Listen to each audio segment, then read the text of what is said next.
is up with the squad? It's your favorite on team, Uncle Tennessee's in the building with RobDaMan Media. Mr. Shake my hand. Rob, what's happening? What's happening, my people, man? Listen, hey, July 1st, it's a new month. Yeah, happy revenue sharing. Happy revenue sharing, baby. I've been on demon time. I've been on demon time since March 1st. Yeah. Y'all keep on messing with me. Y'all keep on messing with me. So I'm just going super demon time. I'm going on super demon time. I ain't got time no more. I'm letting y'all know what I think. So we gonna get into this LA thing, but let me tell y'all something. Let me tell y'all something. Rob told y'all that girl wasn't hurt. Said with load management. Let the load management begin. And let me tell you why the load management is beginning.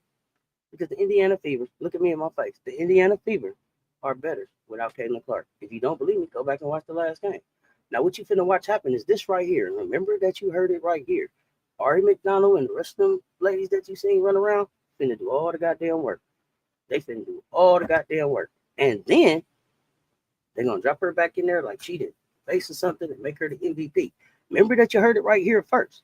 Let the load management begin. You'll see her. She'll be here and there. But they better without her. Remember that you heard it right here. All right. Now, bro. Anything you want to add? Oh, man, you got it. Hey, listen. You hit it before I hit it. And you know you hit it before I hit it. Now, oh, wait. I got one more thing to say. Sophie Cunningham, you can keep the 313 out your mouth. Because, see, if you're still in the league by 2030, you're going to have to come here. You ain't got to worry about who want to play here, what they want. Don't worry about what we doing over here. Mind your business. You need to worry about what the hell can you invite anybody doing in Indiana? Stop playing with me. Keep the 313 out.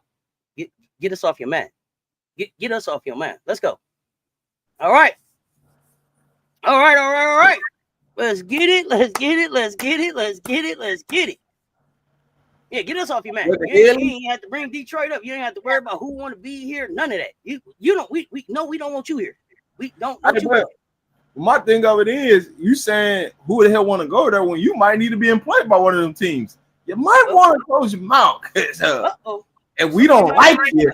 Hey, listen, we don't like you. Guess what? We gonna send you to one of them 3 teams just because you said them 2 teams. Because she already said two teams in particular. She didn't say nothing about Philadelphia. She just said Cleveland and Detroit. All right. Might want to keep your mouth closed. You can get us off your mind. You gonna get us off your mind. Hey, Key, what's happening? Berry Sports Highlights, what's good? Marty, what's good? Frank Wright, what's good? Miracle Rider, what's happening? Danielle, what's good? But let's get into it. Now, let me be honest about how we got to this conversation. Let me be honest about how we got to this conversation because the commissioner, Gamecocks fan said, y'all been being kind of biased in your coverage. Y'all been just bashing Tyler Marsh for all the work he ain't been doing. Oh, y'all been bashing. But y'all been letting that job down in LA slide by unscorched. So here we are. We finna shoot it up. LA Sparks. Let me tell y'all something. Coach's seat heating up, Rob. Heating up. Coach's seat heating up. Now, y'all ain't said nothing about Lynne. Got to speak to Lynne. Go ahead. Now, to be fair, we didn't get to finish the show yesterday, so we didn't actually get to them. So I got it. You know what I'm saying? So they on the hot seat. So we just gonna put the whole LA on hot seat right now. Let's put an onion back. You know what I'm saying? And we got them on notice right now. You know what I'm saying? It's big free Rickea. You know, big free Rickea in this thing. Because what y'all doing to her is so disrespectful. So disrespectful. Free Rickea, save Sania. Hear me? I need y'all to get on board with this. Hey, we need a hashtag free Rickea out here right now. Free Rickea. Hashtag free Rickea right now. Save Sania. Please. So now, what the hell is wrong with the Sparks? Before we get started, right? I just want to know what warranted them to go get the coach from Utah that ain't really did nothing. Well, let's talk about it. Let's talk about it. I'm not sure. I'm not sure. I mean, listen, I'm not sure. She had some success against us, not wins, but she was able to get some work. You know me, I'm a conspiracy type theorist, and I think I don't look at the X's and O's as much as you look at it. And I was wondering how much was that coach getting out of Utah about the off-court stuff that happened in Utah with the hotels and the NCAA and the playing and the racism and all of that was about just getting out of Utah in that situation and another opportunity than it was about them being the best person for the job. Maybe did they go after that job to get out of Utah? Maybe is what I was thinking more. Or you know, the code of conduct of Utah. What you're saying? Yeah. They didn't like how that was handled. I don't, you know, I know that there were at the end of the season, it didn't end well. And so I know they were there to start the season, but it was kind of like, you know, this is the job I got. But if anybody should call me, I'm out this thing. If anybody should happen to call me, I'm out this thing. So I wonder that, but again, I'm not seeing we're 25% of the way into the season. So regardless of how you got there, it ain't working. And we got to call it out. And Gamecocks fam, salute fam, you was right. We got to turn the heat up on the seat. We ain't been talking about it. So here we go. So here's the biggest issue, right? Let's talk about it. I don't think they understand what talent they got in LA. Well, let's talk about the talent that's in LA because it's a great amount of talent in LA. It's tremendous amount of talent in LA. The talent they have, there's a number of teams that should not look better than you. With the talent that you have currently constructed, there's some teams that should look better than you. I'm being honest. Mm-hmm. Golden State shouldn't be looking better than you. I'm gonna start there. Golden State look better than you.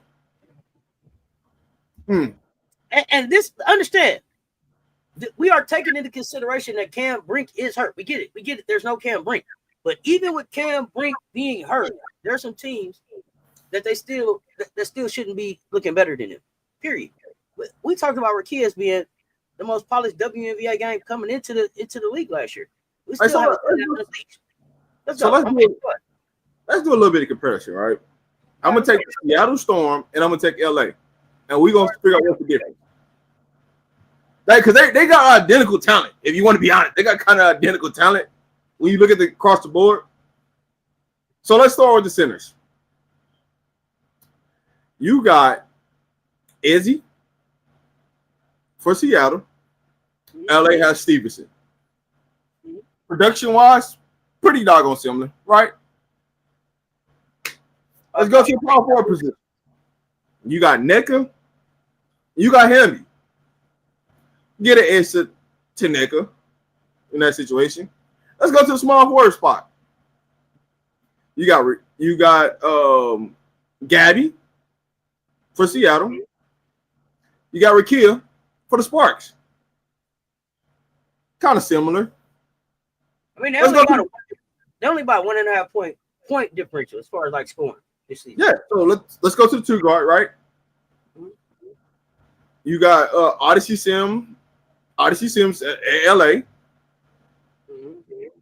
You have Erica Willard, shooting guard at the Sparks. I mean, at the Seattle. Now let's go to the point guard position. You have Skylar Diggins for Seattle, and Kelsey Plum for point guard. So you tell me, what should really look different between LA and Seattle right now? They should have about identical record.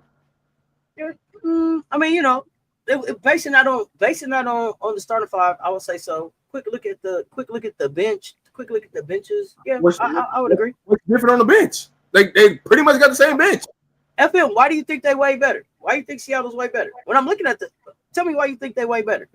They're not. Talent-wise, we're looking per talent-wise. They're about the exact same. Even on their bench, they're about the exact same on the bench. As far as production off the bench and what they got for Seattle and for LA, they're pretty goddamn similar.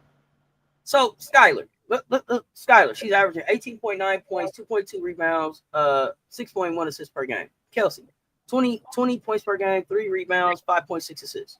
About the same? Will we agree? +2. All right. So then who was the next person? You said Wheeler. 11.4 points, 3.3 rebounds, 3.6 assists. I mean, what's the points again? Who? Sims. Yeah. What was the points again? 11 point. No, just go points. Just go points. 11.4. Odyssey is at 9.8. So that cancels out the guards right there. So it's a Okay, plus who is next? point plus 2 at the shooting guard. It's a 0. So that's a 0. Who did you put Rickea against? Gabby. So Rickea's at like 12 points, 2.7 assists, 2.7 rebounds. Gabby is 13.4 points, 4.6 rebounds, 4.6 assists. So 1 point difference. More assists. But as far as points, yeah, points about the same. But where she makes a difference that Rickea is not making his rebounds and assists. If you want to talk about that, who's next? Who's next? Neka versus Hamby. Hamby, 16.5 points, 7.8 rebounds, 3.8 assists. Neka, 17 points, 7.9 rebounds, 2.2 assists. So that's a 1 point difference again? Mm-hmm. He said they being too selfish. So all right, so bam. So they up plus 2 at the 4 spot. So last one. Okay, is Ezzy. Is that right? Yep. Was Ezzy? Okay, 7 points, 6.8 rebounds, 2.5 assists. And then we looked at Stevens. 14.6 points, 8.4 rebounds, 1.9 assists. So it be just based off the starting 5. LA has a plus 5 advantage per points per game. Mm-hmm. But the records don't indicate that. Oh no. You talking about leader, plays better defense, Storm front court is better and more consistent. We're talking about the talent. I think what we're talking about here at FM is the talent of the team, the talent that they have available, and then how they put them out there and they use it. Yeah, it's first of all, you got to assess the talent first. So we take the talent, right? And then you start to peel back the onion, and then you get to the elements of the functionality of the team, and then you get to the other layer of the coaching. So we're going to break it all down, but I just want to give you a clear vision when you talk about talent from Seattle and talent from LA, that the records don't match, but the starters from LA has a plus 5 advantage points per game in LA than they do in Seattle. I always say, to me, I tell you LA all the time, is LA is a team that could beat anybody any day, and they could lose to anybody any day. They could lose to anybody any day. Yeah, okay, you said they being too selfish. They cut Ari McDonald, she's balling. Okay. Benzino, we appreciate the support, fam. We appreciate the support. Look, yeah, we're here for the conversation. We are here for the conversation.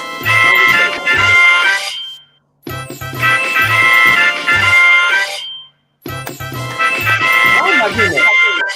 Hey. Do I got you on sound? Is your sound up? Yeah. I hear you. I was getting the music was coming back like an echo or something. I don't know. Oh, yeah, it does. Okay, so we this is what we want to do. We want y'all to come here for the sports. We talk about some of the gossip, but we keep it about the sports. Like we try to dispel some rumors. Yo, yes, the combo. Here comes the convention. The combo you've been waiting for. Rubbing your hands together. Come on here. Sparks have better talent, but Storm plays better together. Okay, now is that coaching? What is that? Let's talk about that. They should play if you look at the Hamby and Plum. So let's go. Well, based upon the numbers, LA has a better talent than Seattle does. Right. Based upon the numbers. If you go by pure numbers, right? Because everybody let it go pure numbers until you can't win an argument. Based upon pure numbers, LA has a better talent than Seattle. Now, we ain't get into defensive wise and the schemes that Seattle's doing versus what LA doing in the coaching part of it yet. But when you look at the just pure numbers of just the offense, of like offensive skill sets of the starting 5 versus starting 5, the measure is it's a plus 5 for LA than it is Seattle. So now let's just get into it, right? Do we want to go into the bench? We don't have to, but do you want to go into the bench about it? I mean, we'll talk about it. I'm just using Seattle. I'm using Seattle as a baseline for LA because that's what it should look like right now. Based upon the talent level they have, based upon the skill set of their players that they have, that's what it should look like. That's why we're using Seattle. Okay, let's go. Let's rock. You ready? You ready to just get into it? Let's get into it. You ready? You ready to get into it? Okay. Well, let's talk about a few things. Especially let's give some perspective here. I don't know what the Balling on the Beach Girls tournament is. All of a sudden, hold on, y'all. StreamYard being weird. 1 second, and we're gonna get into this thing. No more. That was good. Talent don't equal wins. Talent can equal wins if you got the right coaching. Talent can definitely equal. Talent equals wins based on how you use the talent, right? I mean, that's ultimately what we talk about. How you use the talent is going to determine the wins. But right now, the LA Sparks are 5-12. 5-12. They've lost one, so that means they're trending in the wrong direction. And surprisingly, they can't win at home. They do better on the road. They can't win at home. That's really weird. And so what's go ahead. So if they're 5-12, what is Seattle's record? We gotta give clarity, right? Because we're using Seattle. So 10-7. 10-7. Yeah. Yeah, 10-7. 10-7.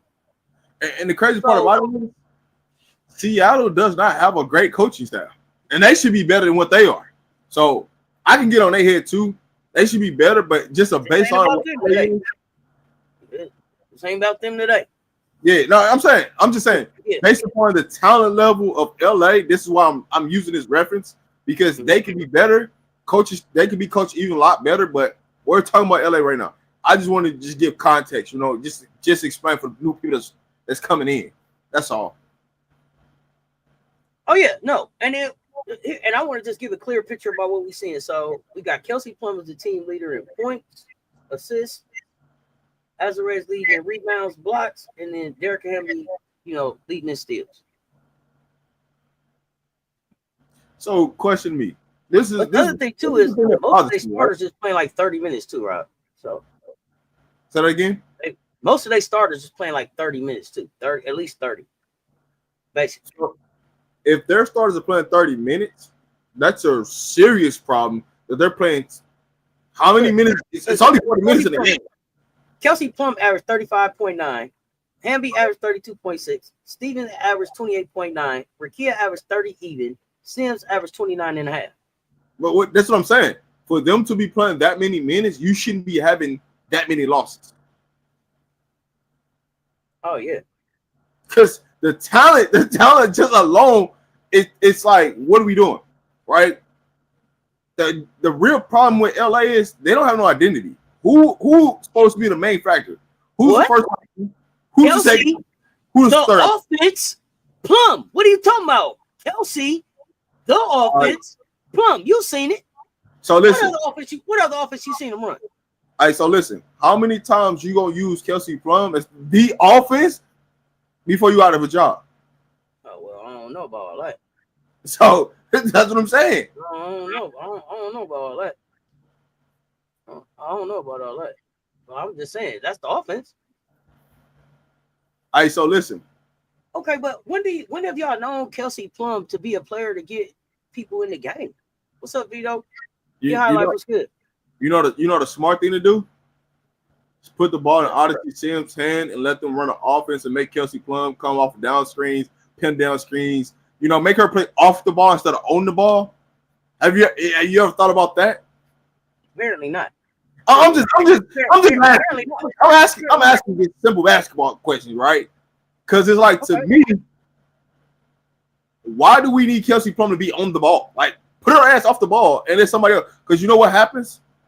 You might open up Rickea to, to get downhill and go attack to the rim.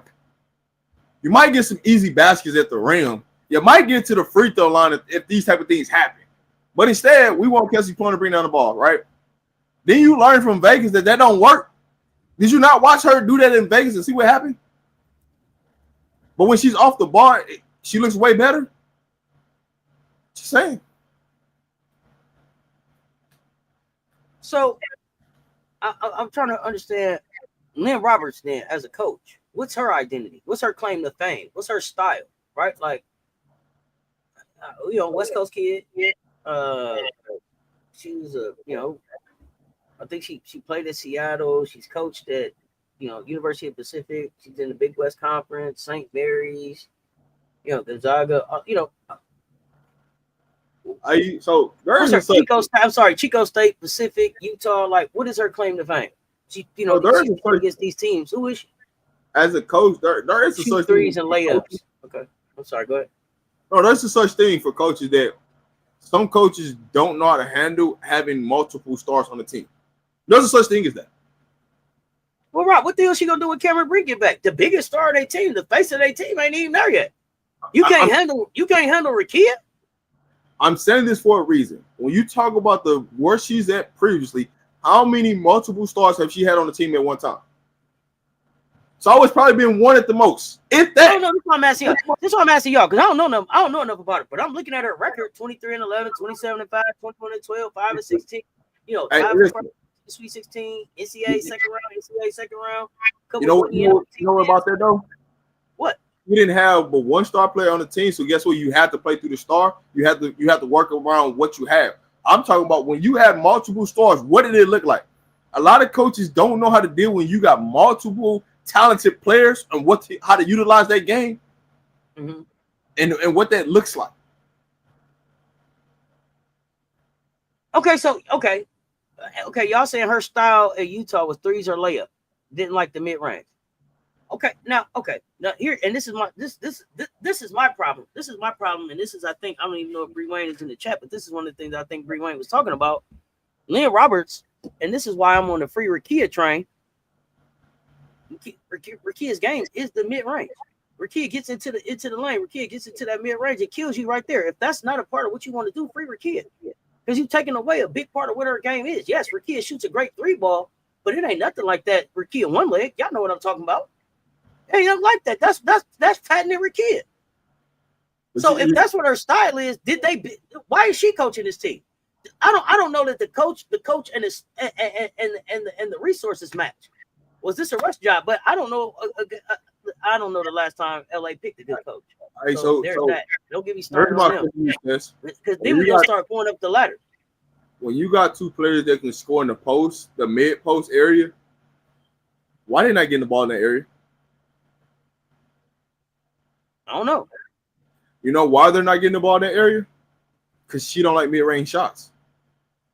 It's being told. Like, I listen. I understand all that. First of all, she should have never got the job, but I understand. Hey, you wanted to not get a recycled coach that's been in the W to coach this team. So I get it. You put some first blood in there. I get all that. But at the end of the day, but they turned down Lisa Leslie for this, right? And I'm not even saying that Lisa Leslie should be a head coach, but at least she has experience with a big and W experience and some coaching. Come on.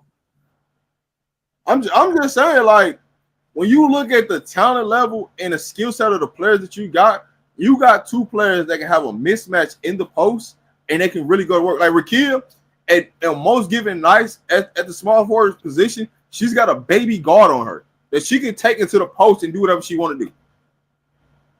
You got another post player in Hamby that loves to play on the block. They'd rather be on the block than shoot threes. Stevenson, she just want to shoot threes. So she's perfect idea for, hey, you got to stretch big. She's perfect for that. But you gotta utilize your players in a mismatch that you have on a day-to-day basis. You got to utilize them to allow this to be successful. Or move around. One of the two. So is it consistency of play making a big part of it? I mean, I've seen Stevens and Jackson stats not consistent. But I think that their stats aren't consistent because their style of playing be consistent. Every night they somebody damn different. Sometimes it's Kelsey, the offense. Yeah. Sometimes it's like Rickea, get it. And then sometimes it's a whole bunch of one-on-one type of stuff, and then it's a hot potato at the end of the damn shot clock. So I think we can say that there's some inconsistency there, but I think overall the Sparks as an organization are moving really inconsistent. Even from the way that they even hired the coach. I would love to know who else they considered. I don't know if there's a way to find that out or who else interviewed for the job, but this is, okay. So here's my thing with them is they're so like they should be more. They should be a lot better on defense than what they are. Let me just start there, right?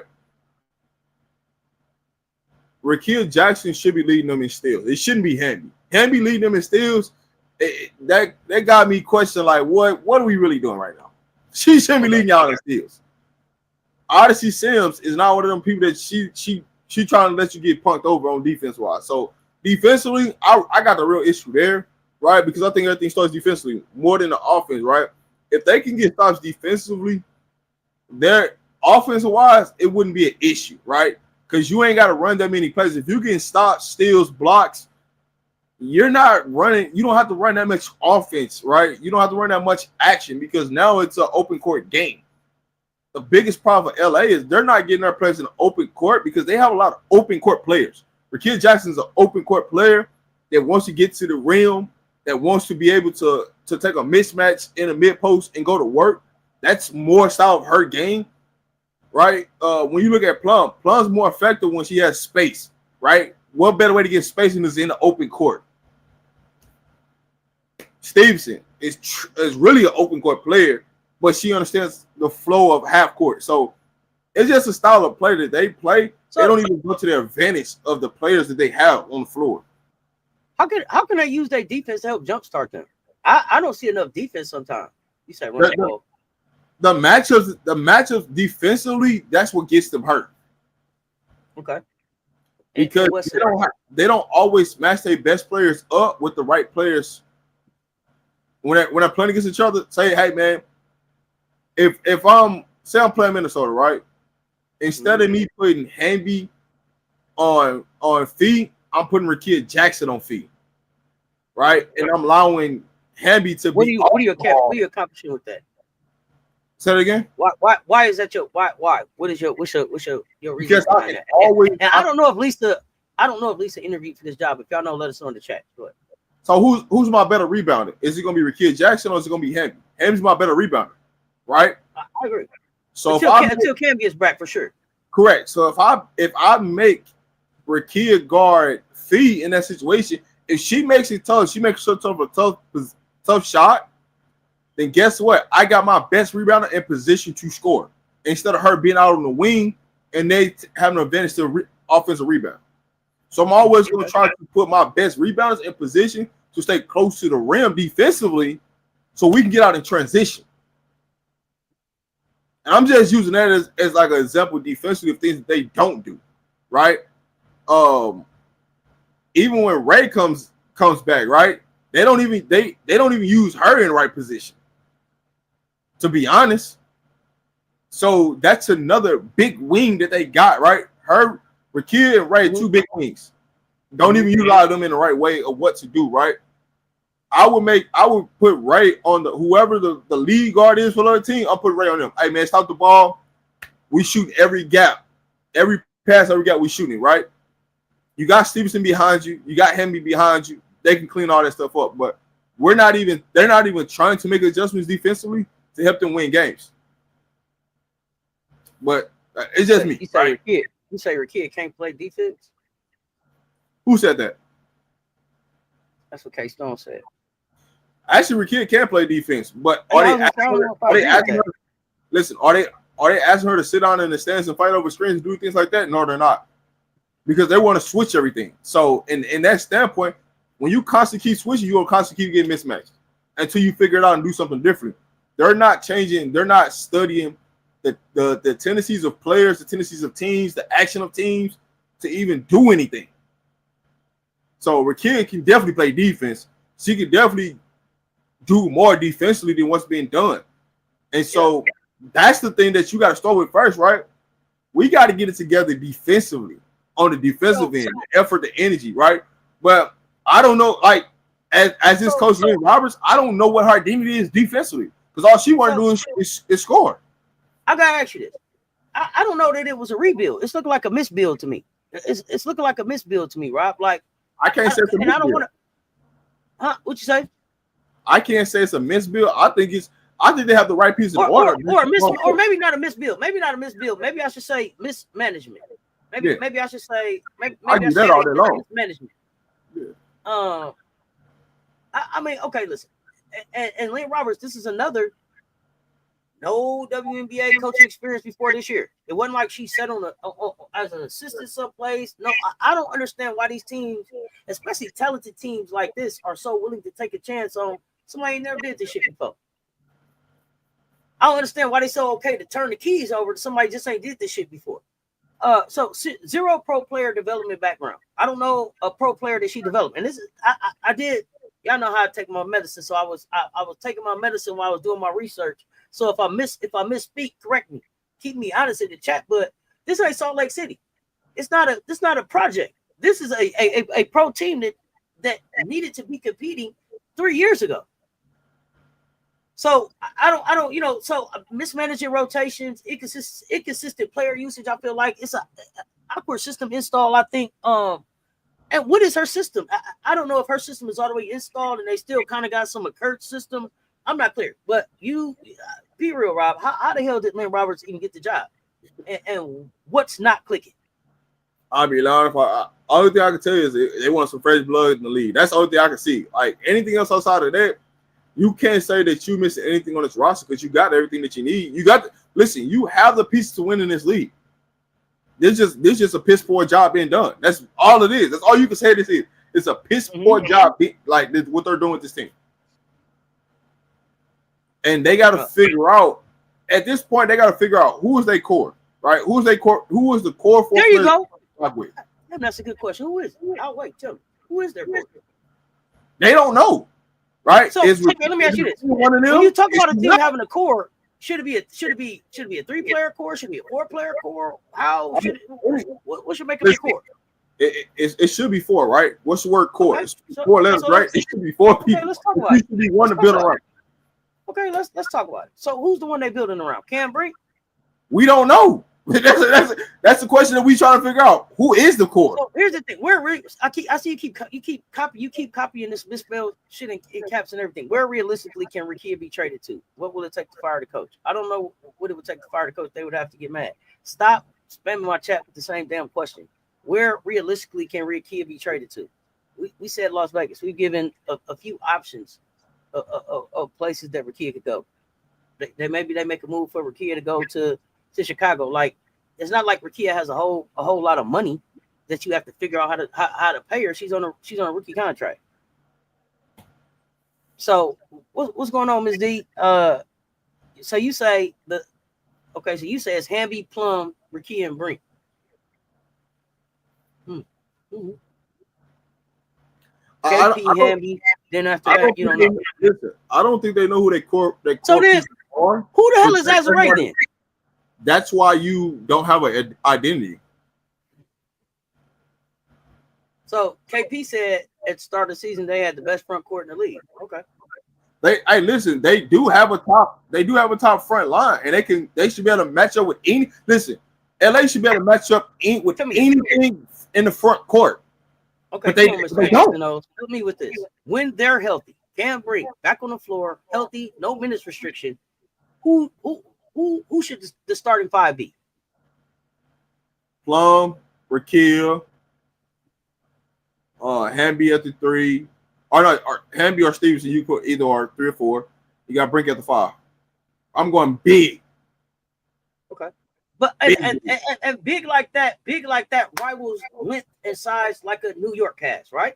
Okay. Yeah. Okay. I'm going big across the board. Hey, what you gonna do about it? But like I said, I don't know if they know who their core 4 is. Oh, okay. Now that's a really hot take. You think the Azure should be prioritized over Cam? Why? Tell me why. That's interesting. Okay, so with that 5, who is the core off of that 5 that you got started? Who's your core? Brinks, Rickea, Hamby, and I'm gonna go Stevenson because I don't think Plum wants to be there long term. Well, Juju in LA world is supposed to take KP's place, right? If all goes well and they can take all goes well, yeah. Okay. Yeah. So, okay. As a right proven herself. Yeah. Hey, but also with that lineup, I don't have to play Plum 35 minutes either. Cause listen, And Plum come out 1 for 4, 1 for 5. Come on out. Odyssey sitting back there. Let's rock. All right. You should be with that lineup. It's so versatile. We can switch everything defensively. We can block shots. We can get steals. We should be able to transition flying. Like it should be layup city at the rim. Okay.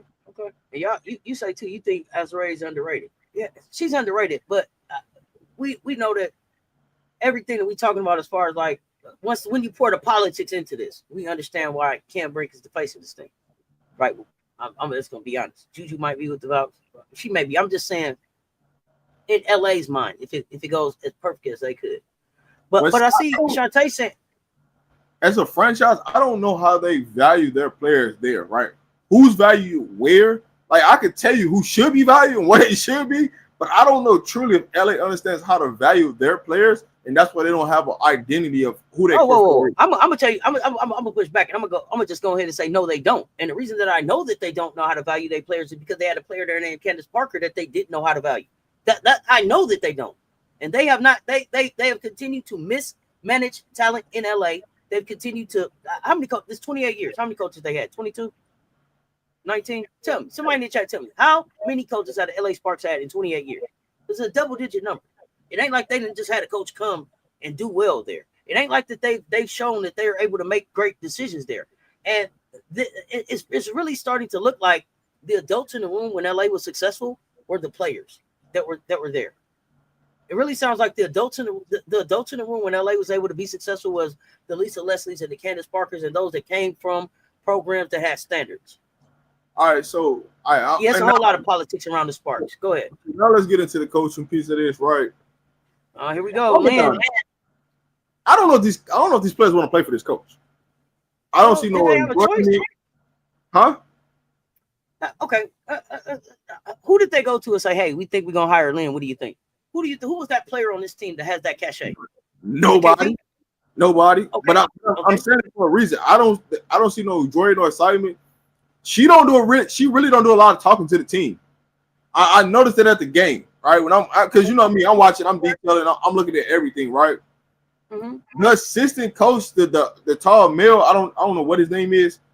He was doing more coaching and trying to put them in rotations and he's on offense more than the head coach was. That's the piece I didn't know. Mike Neighbors. Yeah, Mike Neighbors. He was doing more. He was doing more coaching than the head coach was. I didn't know that Lynne and the GM was friends.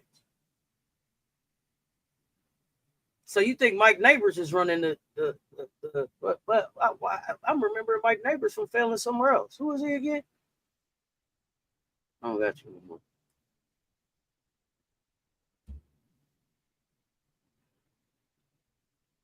Is it just me that can't hear Rob? Can you hear me? Yep, I missed everything you said though, but I got you now. It just went back out.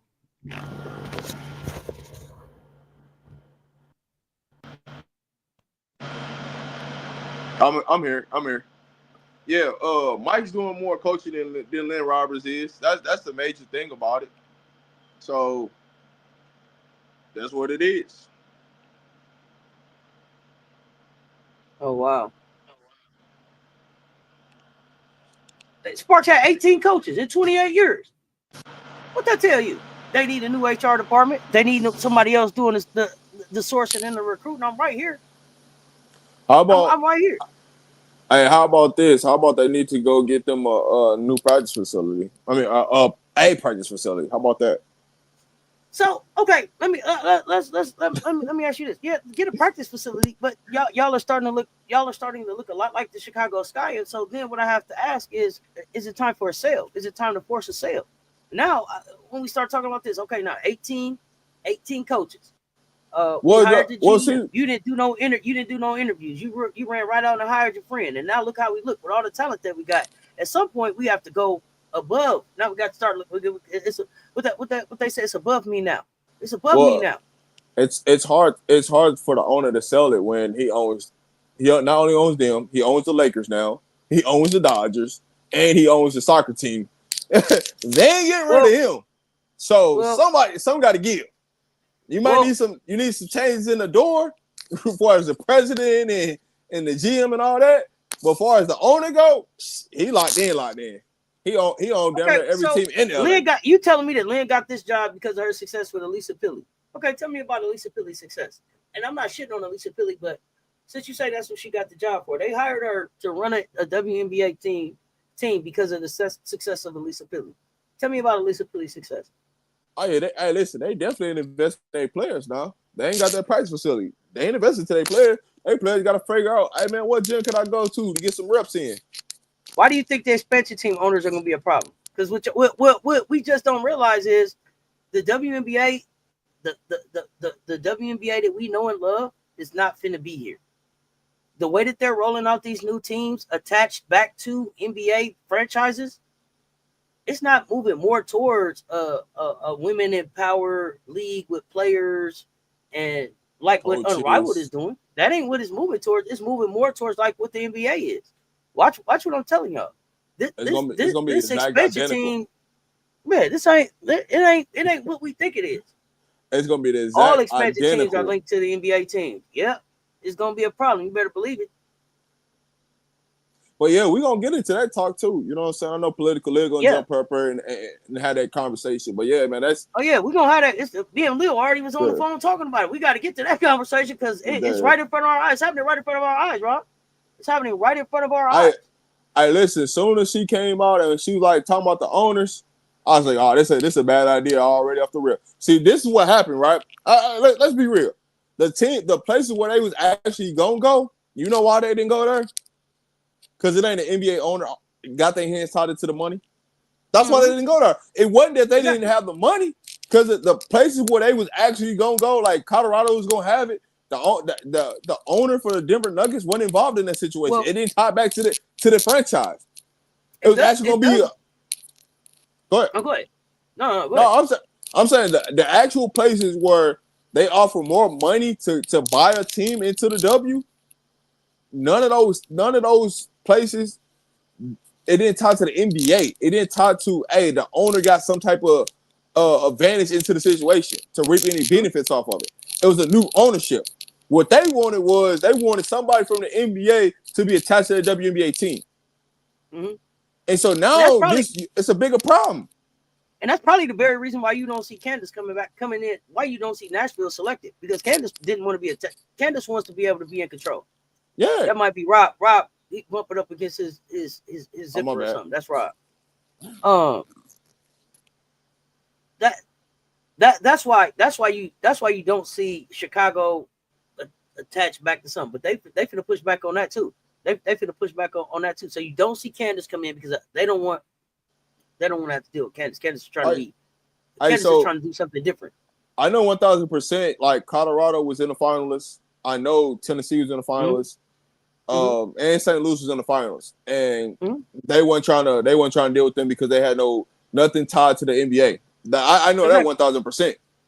Yeah, hell yeah. Because they did a whole boycott like at the courts in Denver, Colorado. They went crazy out there because they didn't get selected about the WNBA. So it was kind of crazy. So it's gonna be really interesting. It's gonna be really interesting because the players, like, they gotta make a decision. Are you willing to lock out?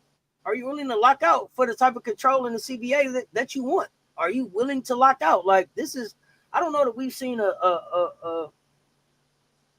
I don't know that we've seen this type of clash coming. You know, this is a real I don't know. It's gonna be a real labor issue to me. It's gonna be a real labor issue. These ladies have been working a whole lot of years to have some control that they're trying to sneak away from them. So let's see how it end up.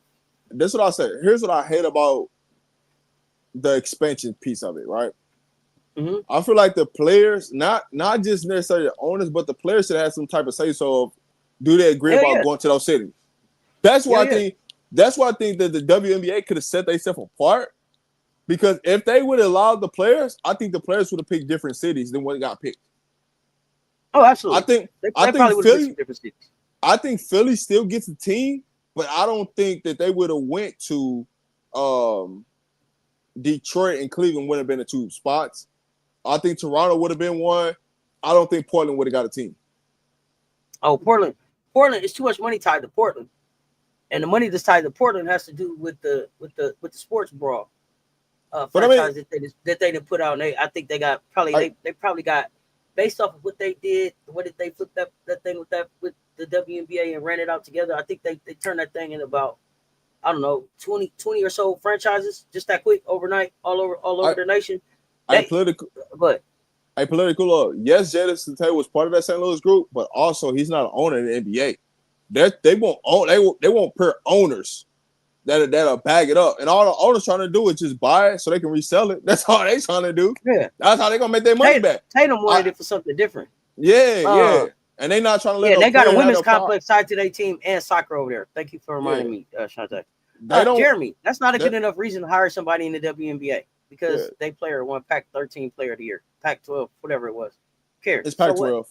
Somebody he got Pac-13. I said Pac-13, but I know it's Pac-12. But here's the thing: every coach has somebody. Every coach in every conference had a player win Player of the Year in 2023. So what made her more?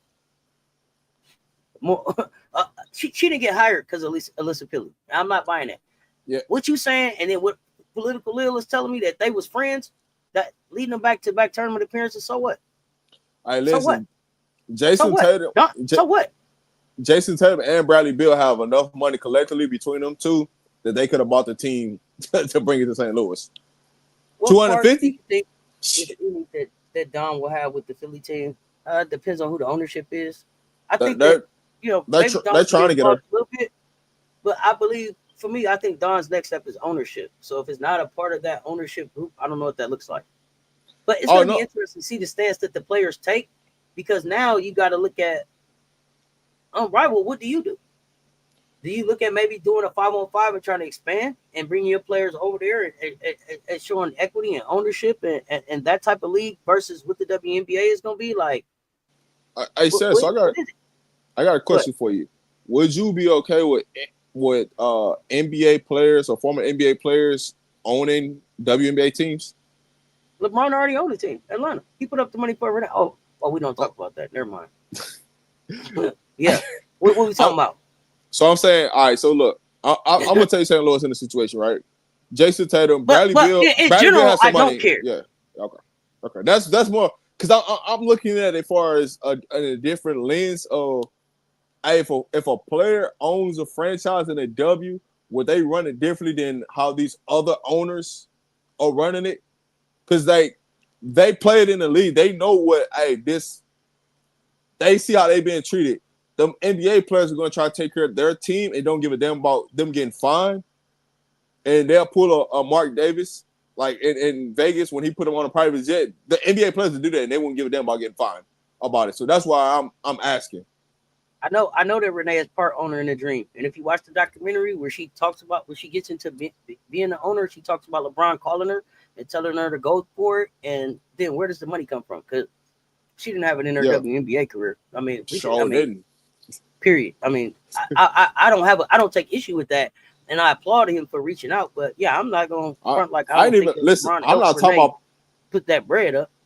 Yeah, I ain't talking about part owner. I'm talking about major owner. The head honchos. Yeah. I mean, I can see Steph trying to own a WNBA team. I think if Kobe was still around, he probably would be trying to own a WNBA team. I would really be interested to see what he would have been doing with like with the Mamba Academy. If that would have really turned into something like an IMG, rivaling those type of schools geared towards just women's basketball. Like, I think he was getting ready to change the game.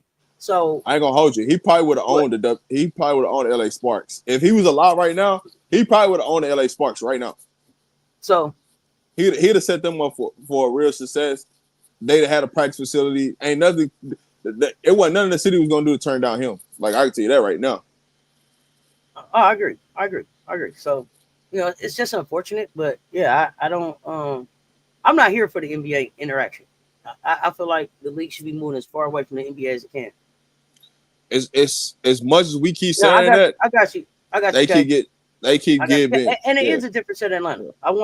It's totally a difference in Atlanta, and that speaks to Rob's point about a player owning the team. Even if we don't look at an NBA player owning the team, we have a WNBA player that owns the team right now. And you talk about people talk about already the Atlanta experience. Now they try to dump on Atlanta because Atlanta got a small arena, but it's packed every time. I'd rather be sold out than half full. I'd rather be sold out than half full. That's what supply and demand tell me.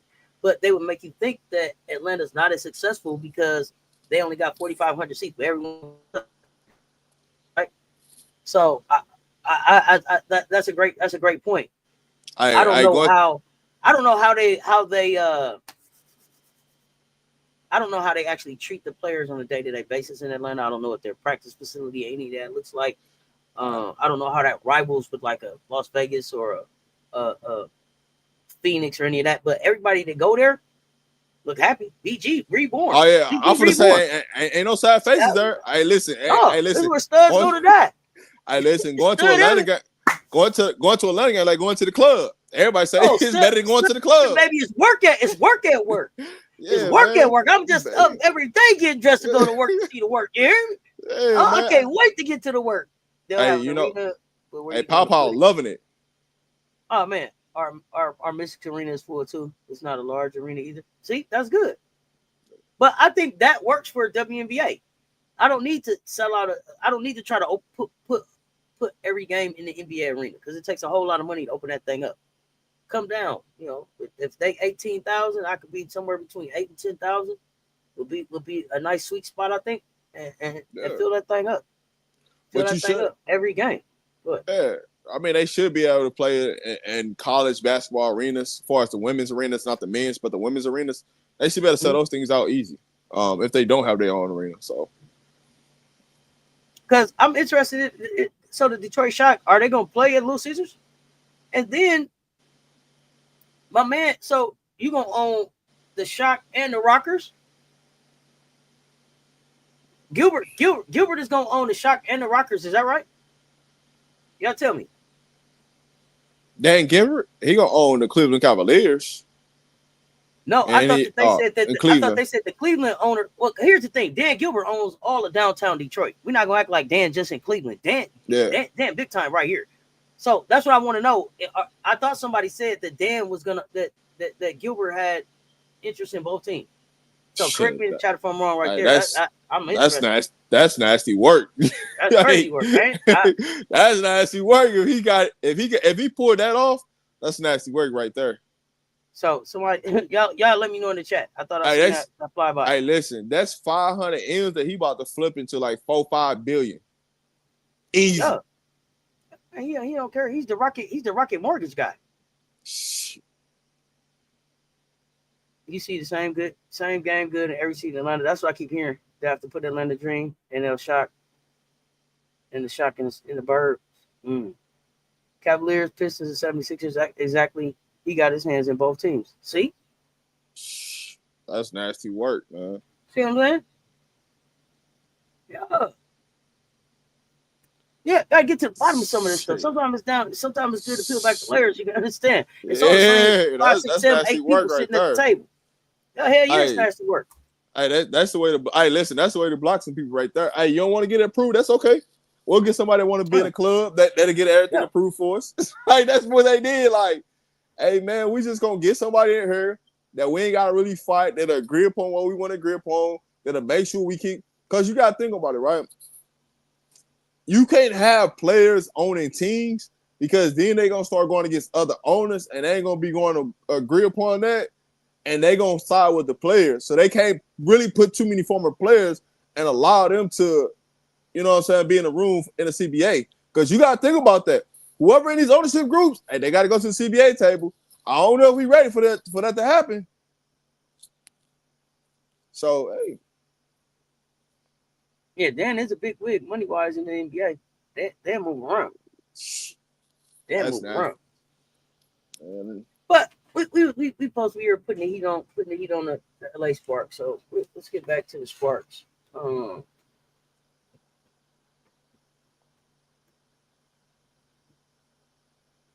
Let's talk Sania Feagin. Get her out of there. Well, why she can't even get on the floor? Why she can't even get on the floor? I said this day one when they drafted her. Get her out of there. I said she should be playing. NCAA champ. We agree she got a pro-ready body. High basketball IQ. I mean, DNP after DNP after DNP. But what is she here's there the for? thing, though. Development ain't happening. Well, maybe the development is happening. I can't speak to that because I ain't seeing it on the floor. So, do you think there's some development happening? And the reason I'm questioning the development is I ain't seen no development nowhere else. But okay, but she ain't really played more than 5 minutes in any game, really. Come on, compare with the other rookies. They getting developed. They getting action. They getting tight. But when she played, hey, listen. But when she did play them 5 minutes, did she look serviceable out there? Did she look like she belonged in the W? Did she look like she's out there getting punked in the W? Looked like she had got 3 blocks in 5 minutes. One on NECA, Zaya. She playing defense. I'm here for the defense. But that's what I'm saying. Yeah. But that's what I'm saying. She looked as serviceable as everybody. She looked as serviceable as everybody else, and she looked better than some of these big. Some of y'all running out there, but that's just my opinion. I'll be right back. All right, got you. So that's my thing with Fago. I don't know how, and I know people will say like, the national championship doesn't matter. It does. It's the experience. It's knowing how. It's being a winner. That footwork, that finesse. I don't understand how that don't get no run. I don't understand how that does not get run. The strategy reflects a shift from the WNBA earlier years when it was a mix of NBA and independent owners.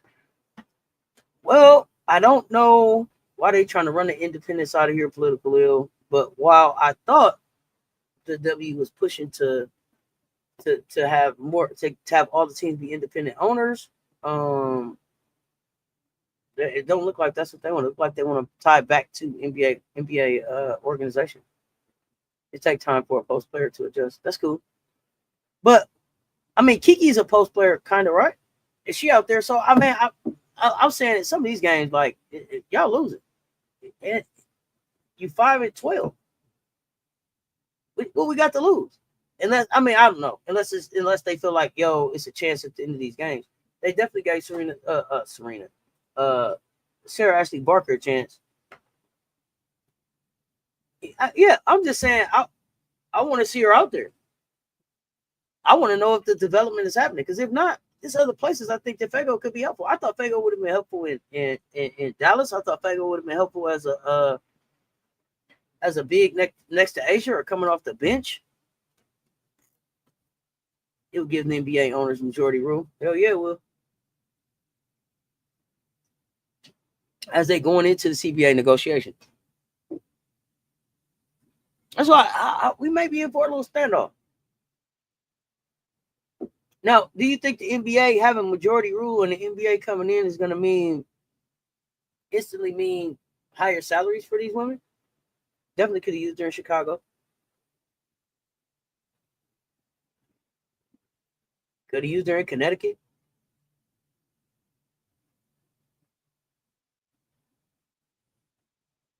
It wasn't slick. It was on purpose. It was a strategy. It was like, okay, they're going to opt out on CBAs. Watch what we do. Watch what we do. Watch what we do. We're going to expand and get majority control. That's how we feel about Maddie with the Sky. We haven't seen any development. They won't play any meaningful minutes. Yeah, they and it's unfortunate for Maddie, because I really think that Maddie just wasn't fully healthy back at Notre Dame. So I think Maddie is getting I think it's just a bad narrative out there on Maddie. Let Maddie get healthy. Let us see Maddie healthy in the system where she can develop and be Maddie. I think she has a game to translate to the devil.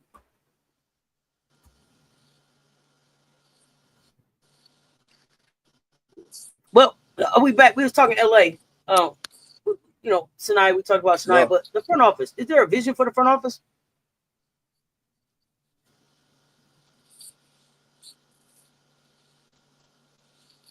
I'm gonna say I don't know. Just because it comes down to the core four, right? When you look at the core four, or who they should have as a core four, I don't know if they really even know who they have as a core four. So you got to question yourself: what is the vision? Like going into the season, right? Why didn't you? I'll say honestly, Sims is a point guard, right? But they don't even utilize her to be a point guard. They use her more as a shooting guard than they use her as a point guard. So, and from that realm, why do you have the usage of Plum so high? So I don't know if they really have a vision of what they really want to do. Yeah, I don't. Yeah, I don't know if they have a vision. Just because like anybody in their right mind know, hey man, put Kelsey in her normal spot. I mean, into her normal position of what she should be, and not trying to make her into a point guard what she's not. So I don't know what their vision is, and you can't really say, "Hey, man, they got an identity. This is what they're gonna do." So it's really tough. All right.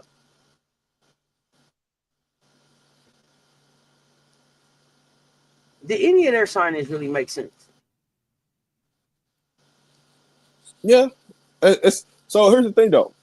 Their roster makes sense. The coaching style does not make sense. Okay. Like, the way it's constructed makes complete sense. You can do something with it. It's the coaching staff that hasn't figured out what to do with it. Okay, so it's coaching staff. Let's say tomorrow they fire Lynne Roberts. Now, you've identified at Tyler, if they fire Tyler, it's Tanisha Wright that will step up and be the coach. Do they have somebody already on the staff that's going to step up and be the coach in LA? You think it would be Mike? Because he's already done the coaching. How successful do you think he'd be? He coaching right now. What does it look like? He's coaching, but I don't think he has any control over the rotation. I think he's coaching on the fly to say, "Hey, man, do this, do that." On the floor, but he don't have the control of who's coming in the game, who's checking out the game, this, that, and the third, right? So with that being said, I think he would change the rotations and how they really run everything versus what she's doing right now.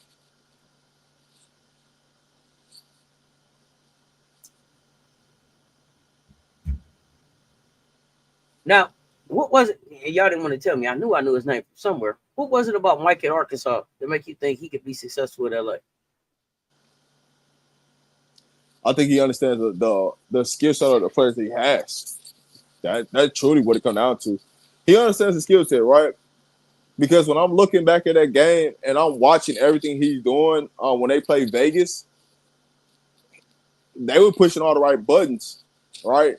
And Plum wasn't the leader that night, right? Because they could have made about Plum being back in Vegas first night, this, that, and the third. But they came out on a mission and said, "Hey, man, we're going to play through Rickea." And ever since that game, they ain't played through Rickea. So, okay, that's a great point. Who's the real leader of this squad? Who's the leader? They don't have one. Oh, okay. Actually, I'll take that back. I'll take that back. Oh, go ahead. Let me take that back, because if you was to go to a sports game and you see the way they react, they actually listen to Ray more than listen to anybody else on the squad. She was the one that was doing all the walking and all the talking. How much does Ray being hurt this team? Defensively, it hurts them. Offensive wise, it doesn't change anything. But defensive wise, it changes things where they probably would have got where they could have got some stops and everything like that. So defensive wise, it hurts them a lot because she was their primary on the ball defender. She's their primary defender for whoever the best guard was. So it hurts them a lot on that piece. But they do listen to Ray more than anybody else. But that's just like, if you go to a game, you look at the reaction of the bench and who's doing all the talking. Ray's doing all the talking more than Chelsea Plum is. And Chelsea Plum is the one who got the championship.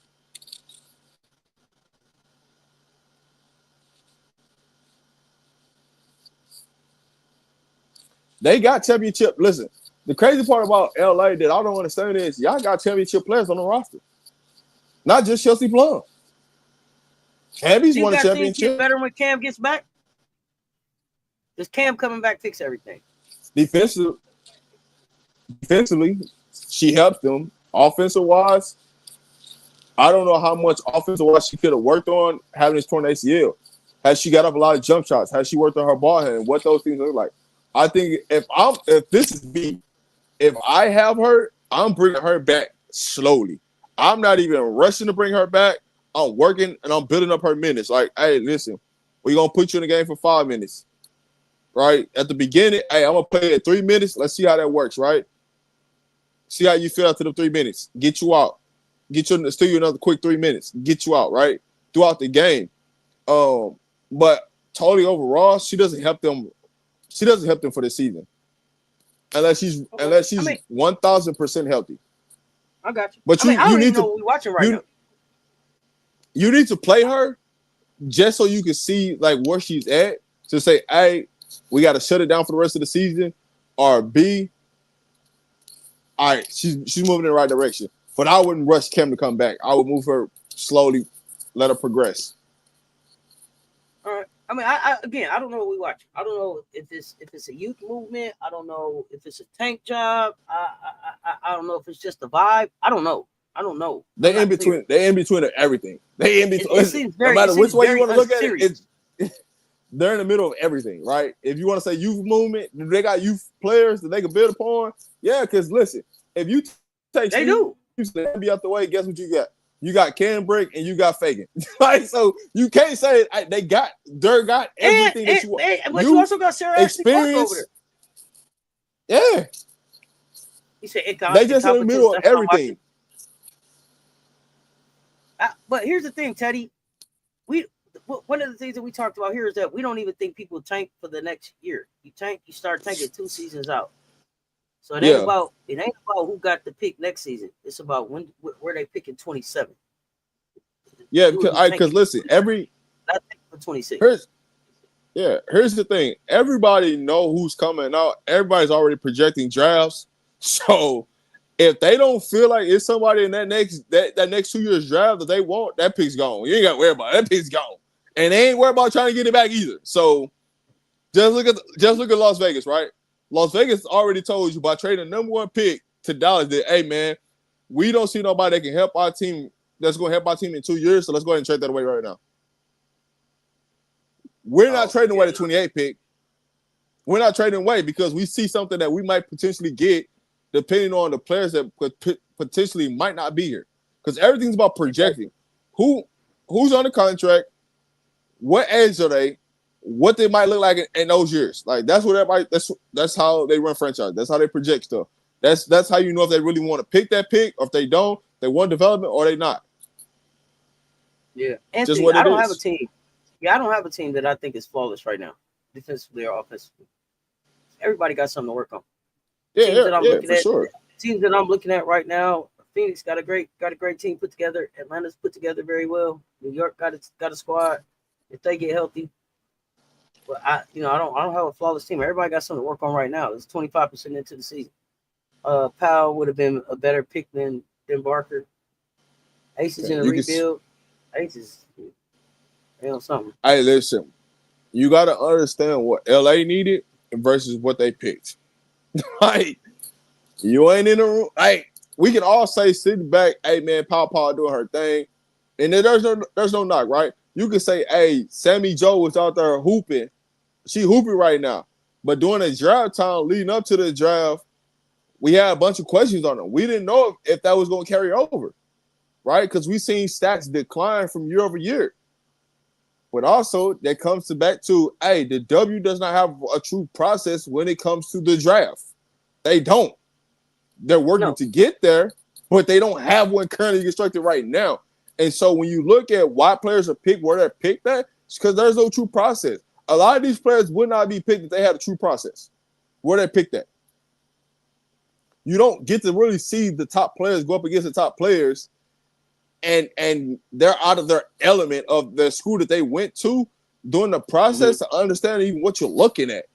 This is just basically off, man, if I like the program, if I don't like the program. That's basically what people tell you. Hey, man, if I like that program, I'm going to draft your player. If I don't like that program, I'm not drafting your player. Like, it's literally that simple. Could be why Papa's not in LA. They just didn't like that program. No, they like the program because they took Feagin. So, can't say it was the program, but when they looked at the value of Ashley Barker versus Powell, they looked at, hey, Ashley Barker's probably taller than Powell.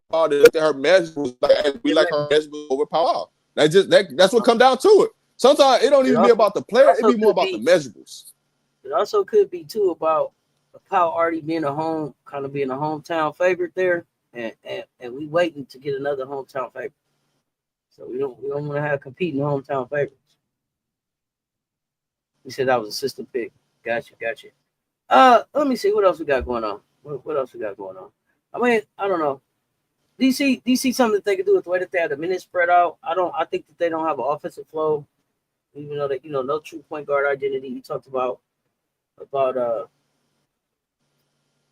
them starting Odyssey. If you have Odyssey at the point guard, though, Shantae, who are you sitting down to have Odyssey at the point with the big lineup he had? Who would you take out? Oh no, you can make up your own. You can make up your own lineup now. I ain't worried about that. I'm just saying that's what I would do if I had Kevin Brent healthy. Got you. If I had a healthy Kane Brent that was 1,000% healthy, shit, I'm going big. Listen, you want to do something about it. Yeah. No, that's the right thing to do. You put Kelsey at the 2. Yeah, but in your lineup, you would have to sit a big, right, to be able to bring Kelsey. Yeah. You would still want to keep Rickea on the floor. You wouldn't want Odyssey, Kelsey, and the 3 bigs and Rickea coming off the bench. I don't think, but you know what I would do? I wouldn't let Kelsey bring up the ball. I would have Rickea bringing up the ball. That's an option too. That's what I'm saying. Like the way I would play with that team and the chemistry things that I would do, I wouldn't let Kelsey be on the ball. I would literally make one of them the ball. Or if I really want to complex everything, I would make Kane bring up the ball just due to the fact of we're going to initiate the offense anyway in a pick and roll. So why not have her bring up the ball? Because guess what? Whoever's guarding Kane Brent is not a good defender anyway. So now I'm making them either have to pick her up. If you have to pick up her up 94 feet, like you're in trouble. So I'm making Rickea bring up the ball because at some point you got to try to match up against us defensively. And I'm going to take your weakest defender and I'm going to have to make them pick up 94 feet. So whoever versus defender, that's who's bringing the ball up for me in that situation. And I'm allowing Kelsey Plum to play off the ball. But I can go big or I can make Kelsey Plum play the 2, Audience Sims play the 1. I just don't like Kelsey Plum on the ball. I just don't like that at all. So, do you think Rickea is the most efficient isolation scorer on the roster? She don't really get isolated. She don't really get too many isolated situations, so it's hard to say. I'm just talking about skill set. When you look at the people on the team, is there a better ISO scorer on the roster? Because if she is, I want to know how we don't see 4 sets for her like that. All right, so listen, when you talk about her ISO wise, 18 feet down, I'm going Rickea. From the 3-point line, I'm gonna go Kelsey Plum. But if I had to just go get a bucket, I'm literally putting Rickea Jackson at the mid post, give her the ball, let her go to work. Go get a basket.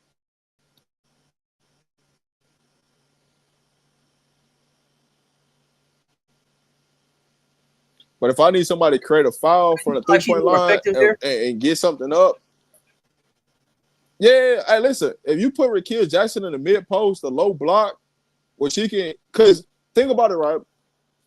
Majority of the time, whoever's guarding Rickea Jackson is smaller than her. It's a rarity that you see a bigger guard or a bigger forward guarding her. It's always somebody that's smaller than her. So I'm already in advantage. I just got to get the ball into her sweet spot where she can go take advantage. And I don't know if they understand where the players' sweet spots are, the hot spots, or where they need to get the ball at on the floor. Because you got all the statistics, you got all the analytics. It's right there in your face. But do you understand how to get your best players the ball in the right situations, in the right spots for them to be successful? Treat it like Kobe. Hey, Kobe want that mid-post action. Let's go to work. You figure it out. I ain't got to shoot too many threes. But you're also talking about a coach that want to shoot a lot of threes or layups. But what helps everything is you have an ability. The thing that helps all of this is you got 2 players that can help you get into the bonus fast. De'Erica Hamby and Rickea can help them get to the bonus fast. They don't play through neither one of them for them to help them get to the bonus. But they're not playing. They should be in the bonus every quarter just because of them 2 causing hell. But you're saying that they don't play they're not doing that because that's just not the coach's style. Is that Correct. what we're getting? She don't like all that post up action. Yeah. Okay. She don't like all that post up action. Listen, that's all Mike Neighbors telling them to post up. She don't want them posting up and doing all that. She want a free flowing offense. She want 5 out, a down here attack. You know what I'm saying? It's either shoot that thing or get to the rim. And I don't want no in between, none of that. But it's like, yo, would you rather a player get to the rim and just keep blowing layups, or would you just let her shoot that free throw line? You know what I'm saying? Jump shot she make. It's the same too. That's what I understand about coaches and be like, hey man, it's either 3 or a layup. Well, damn, that same mid range is the same goddamn two she make it to the rim. If she's not good enough, she can't make shots at the rim. She's not a good layup person. Why do I keep having her attack the rim when she's not a good layup person? That's just that. It makes no logical sense. Oh yeah, it don't even work in college. That was my thing too. Why did they hire her? We back to that same question. Why did they hire her? But what does Lynne Roberts have to do? Should she be hired? Should she be fired now? Let me ask that first. For the talent level that she has on the roster, yes. Okay. Are they gonna give her time? Well, listen, they're gonna give her time because her buddy hired her. Cam, no Cam. She's only getting time because her buddy's there. But with the talent she has right now, yes. Okay. Like Cam can help, but she's not she doesn't move the needle per se right now. Coming off a major injury like that, she's not gonna move the needle to be like, hey, shit, Cam back. You know what I'm saying? She's not one of them dynamic offensive players. She does a little bit of everything. She's not coming back off of off season or working on her game and adding something to her game and taking it to the next level. Yeah. She's gonna be coming back trying to get her legs under her and get back into basketball rhythm and all of that. So yeah, I get what you're saying. No, she's not gonna be able to move the needle in that way. Her replacement right now would be Mike Neighbors, right? That's what you said. Yeah. It would be Mike Neighbors is gonna be the replacement. Okay, so here's the thing. What is it that Lynne Roberts has to do from now until, I guess, the end of the season to save her job? Her job is going to be saved as long as the GM is there. What does she have to do to believe in her? All they're going to do is, listen, all they're going to do is blame it on the injuries, right? Because Plum missed some time. That's what they're going to say. Plum missed some time, so they lost some games. This person was off, so they lost some games. We didn't have Ray, so they lost some games. We didn't have Cam, so we lost some games. Like that's what's gonna save her job at the end of the day. What does she? Is it gonna take anything for me to believe in her? For you to be able to be like, yo, that was a respectable coaching job. What did you have to see from her now to be like, okay, she figured it out? What would she need to do from here to the end of the season? Improve defensively and tweak the offense where the ball is not in Plum's hand. And put the ball in somebody else's hand and allow Plum to come off down screens, pin down screens, cross screens, Iverson cuts, and allow her to do things like that for her to be successful. Do you think she want to play like that? I'm not talking about the coach. I'm talking about KP. Do you think she wants to play with the ball out of her hands, coming off pin down screens and all that? Do you think she wants to play like that? I think she will prefer because the game will be open for her, right? So she can get downhill. I think she frustrates herself so much because it's isolation. Do she love having the ball in her hands? Hell yeah, she loves having the ball in her hand. What person? Hey, listen. What person would you say, hey man, take the ball in my hand? I ain't gonna be mad. Hell yeah, you're gonna be mad. But listen, if you allow me to score more points, yeah, like, because what's more effective? Plum catching the ball on the fly versus Plum dribbling. Which one's more effective?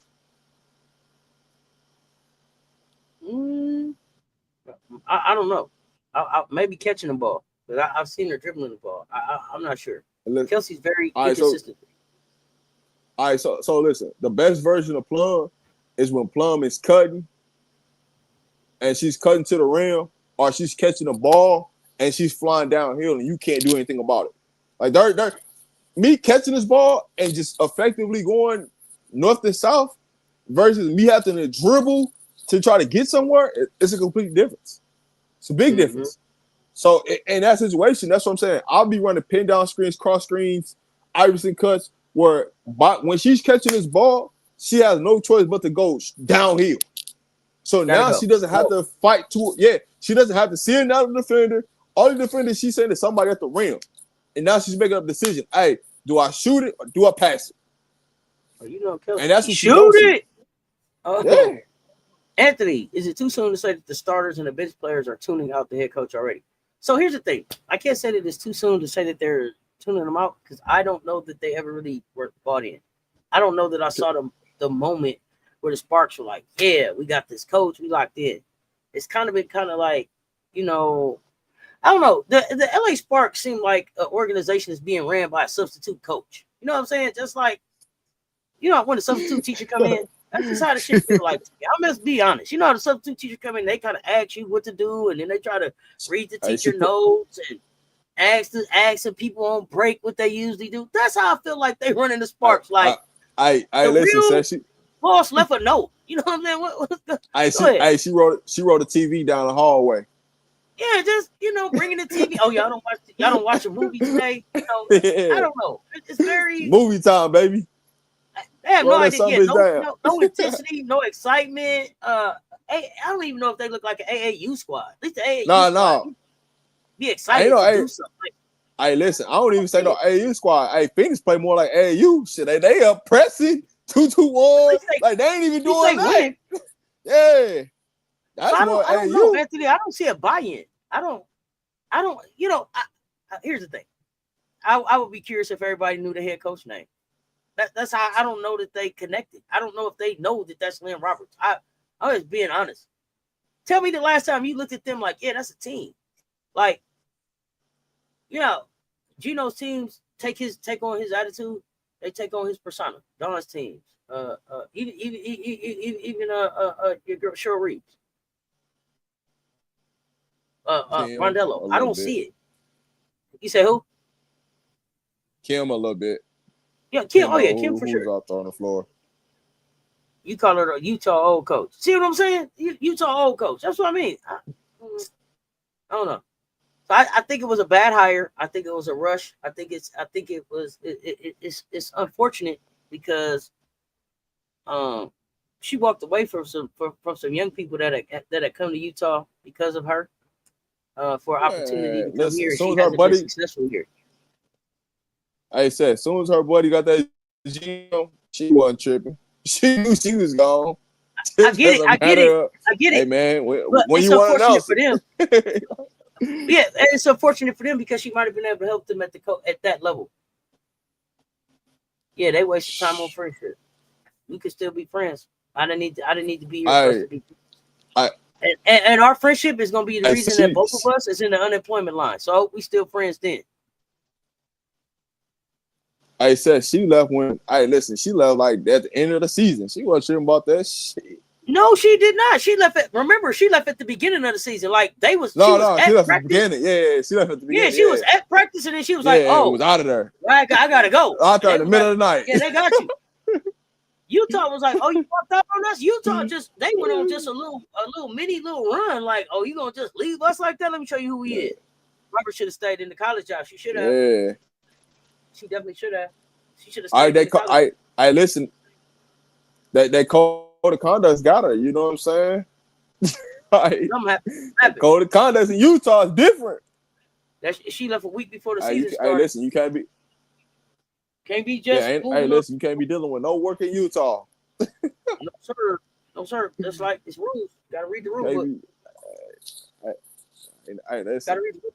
You get fined and suspended. Oh, fine, suspended, fired. You know how I go. You get your warning, then you out of here. So your best guess. Where do the Sparks go from here? We got Cam. They threatened that Cam will be back at some point in the next 10 days, I'll say. So Cam, don't rush back. Don't rush back, Cam. That's all I'm saying. Don't rush back, Cam. Take your time. Will the Sparks make a surge and hit the playoffs? With the talent they got, they should make the playoffs. I had them as a borderline playoff team, but that's something we gotta revisit, right? Yeah.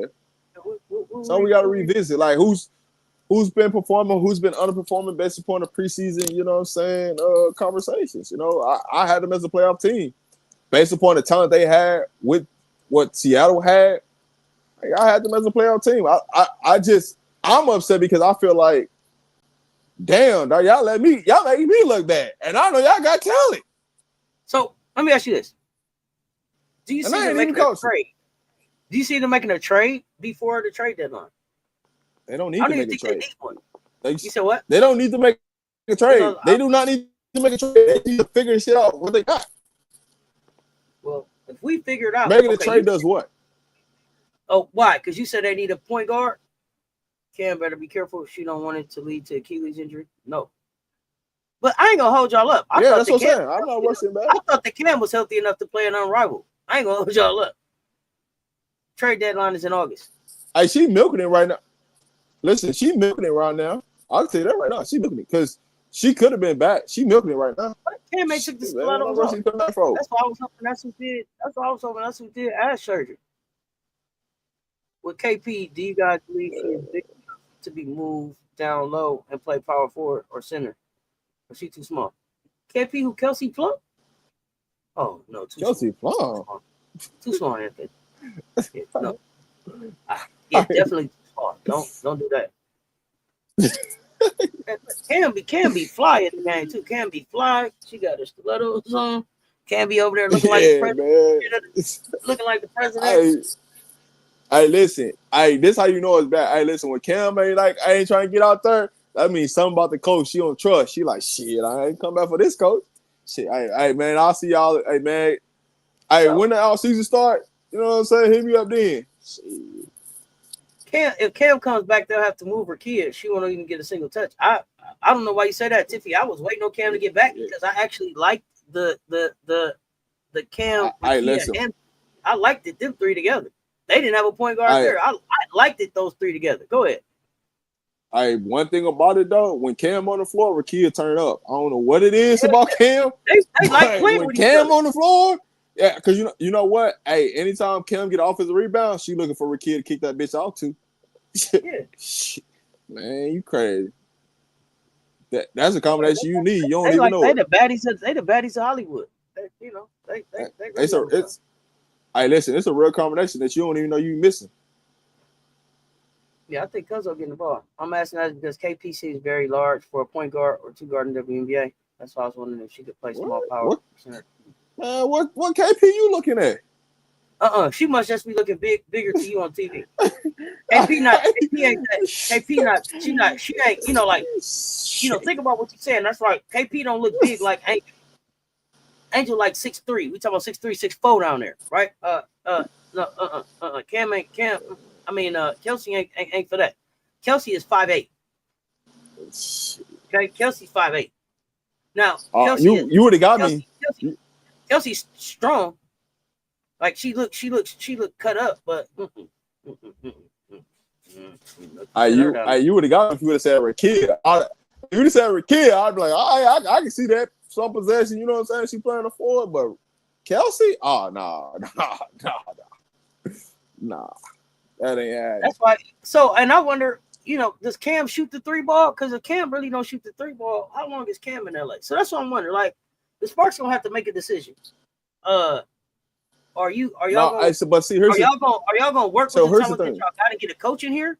Or y'all gonna change over to what this coach need to get rid of all this talent y'all got to run her system? Go ahead. So here's the thing though. When Cam comes back, you have to play Stevenson at the 4. Somebody, because Cam is literally out there as your pick and roll person, right? Your pick and roll defensive, cleaning the glass. That's what Cam breaks out there for. She ain't out there shoot threes, dog. That ain't her game. Nah, has she been probably working on it in the gym? She probably in the lab been working on it, but we just don't know it. But it's to be determined. But she really out there as your pick and roll person, and handle the basketball and get the ball to the right person. That's what she out there for. Anthony, Cam's not a guard at all. Cam's not a guard, and she hasn't been out there with KP yet, so that's not why it's not working. Cam hasn't played at all this season. Yeah, and she's never been on the floor with the Sparks with KP that we've seen. So it's not that. It's definitely not that. So I don't know if you're mixing Cam up with if you mixing her up with a guard, but it's not Cam. Cam is 6'4", forward center. Where do y'all think Edwards ends up? And I don't think the Mystics want to give her to Dallas. Does Seattle make a move for Edwards, or do they wait for Rickea? If I'm Rickea and Edwards, I'm trying to get to Las Vegas. Edwards couldn't even get to Dallas because Dallas got too many bigs. That's why they had to get rid of Smith because they got too many bigs. I also think wherever Edwards goes, it's going to be a holding. I think it's just a holding place. I think Edwards is a cornerstone piece for the Toronto team. That's what I'm saying. I don't know why anybody would trade. Kelsey's out there with Rickea. But that's what I'm saying. I don't know. I don't know why anybody would trade for Edwards if you don't plan on protecting her, right? Because if she's not a top 6 player protected, there ain't no point in drafting her because Toronto's gonna pick her. Somebody picking her up. Or not. If you don't protect her with the top 6, she getting picked up. So you really making this trade? She got to go somewhere where she can be a top 6 player on that roster. Better believe it. Same thing for Rickea. If you don't make her a top 6 player, guess what? She's gonna probably be important. Like, yeah, you got to. Hey, listen, you gotta be smart. You make trades today. Here's the thing. If you don't be smart, no, Indiana's fine. Here's the thing. The other thing to think about Rickea is. Oh no, she ain't no Indiana talk over it. No. Don't think that they might not be trying to they might not be trying to rotate Rickea back close to Detroit with the shot coming. Like they're gonna be trying to move some of these stars and these players back into their home areas. So hey, listen, Chicago. Just send a whole house to get Rickea. Like think about this. Like, could you see send a whole house? Could you see Rickea? Could you see Rickea in Detroit? Could you see Kai Copper going home to Philadelphia in a few years? Like they're gonna be moving some of these players around. Are they both ball dominant? No. Is what I'm asking both her and KP. No, Rickea is not a ball dominant player. All right, listen. All right, y'all. Nobody need to go to Indiana. Let Indiana figure that out. It's enough out there for them to figure it out. Fox Media. That's why they failing. That's why these new coaches getting fired. But they keep wanting somebody to adjust to their system instead of working with the talent they got. That's why they 1 year and out. They don't. Listen. You can. So here's the thing with that. You can always input a system, but you got to be able to adjust in your system for you to be successful. But let me say that again. You can always input a system, but you have to be willing to adapt to the players that's in your system and tweak your system that you install.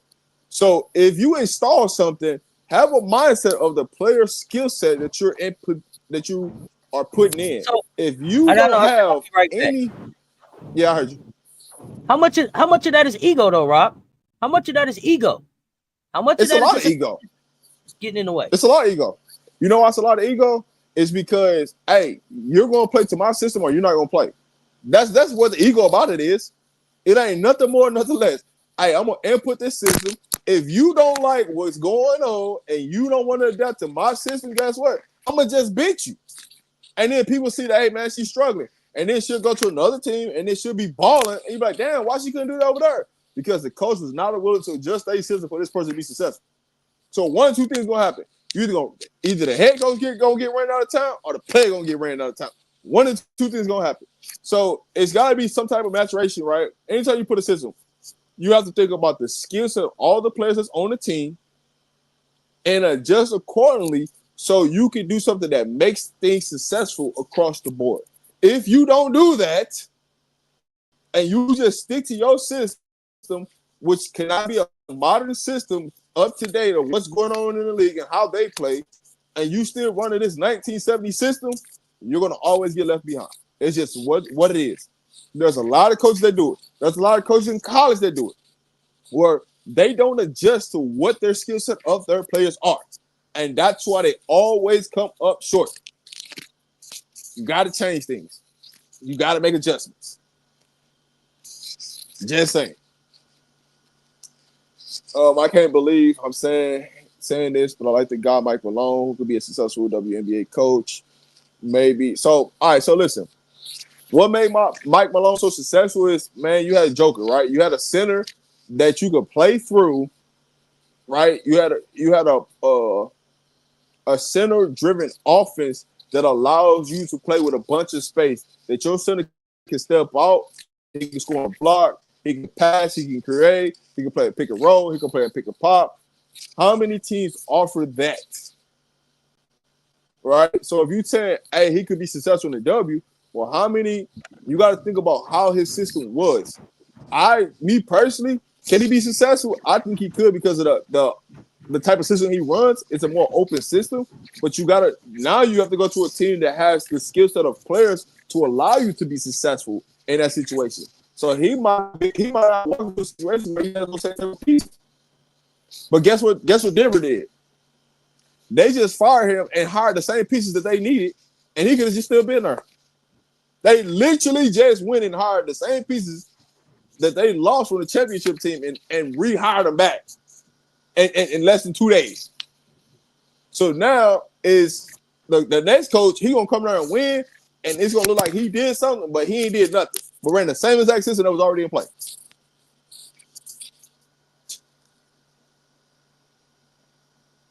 I like that Rickea fits the Mystics better.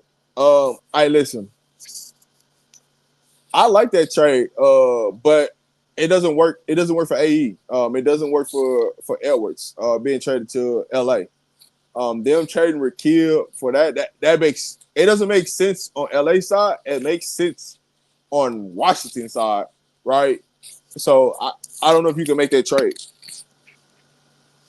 Because LA hold on. Because LA was on Bishop.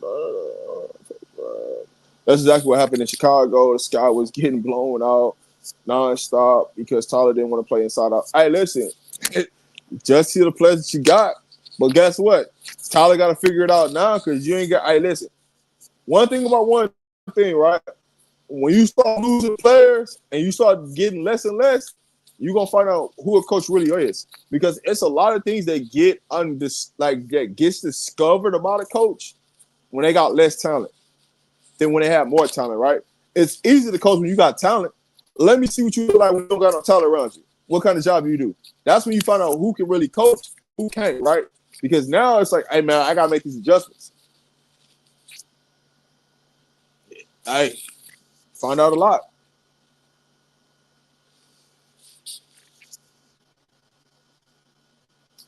How do you take a bunch of mid-range? Do you see an opportunity where we're going to start seeing AAU coaches moving up? How you was talking about here's the thing Phoenix about, is running an AAU type of style. Could you see that? AAU coaches starting to break into college or even WNBA, what do you think? Well, here's the thing. What you see is it's a lot of college coaches that come down and coach AAU in the summertime and get a job right back. To go get another job, right? It could be done. It's a lot of AAU coaches that get jobs just based because they had talent around them and it looked good. And they bring them on because they can get kids to their team. So it's always been AAU has always been a link to get you a better job, a higher job. I say this though, not every AAU coach is meant to be coaching at the next level. Got you. Okay, that's fair. And from that sense, right? Because so not every coach that coach AAU that's a big time coach has a degree. So that right there keeps them out of coaching at the college level.